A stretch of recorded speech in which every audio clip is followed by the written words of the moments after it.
This is the Lone Crater YouTube. We hope this video helps. In this video, I will show how to change RAM lighting.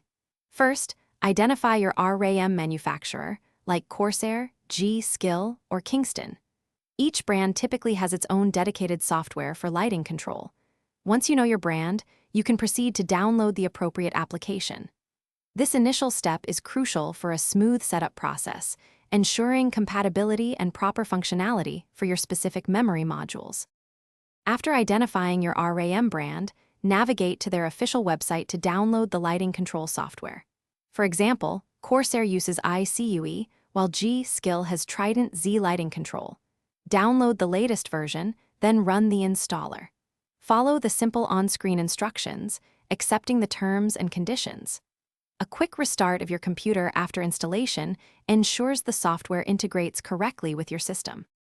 Now, open the newly installed lighting software. You'll typically see a list of connected devices. Select your RAM modules to begin customization. The software offers a wide array of lighting effects, such as static colors, dynamic rainbows, or subtle breathing patterns. Experiment with different options, adjusting colors, brightness levels, and animation speeds to create your desired aesthetic. Many programs also allow you to synchronize lighting across multiple components. Once you're happy with your RAM lighting, remember to save your profile within the software.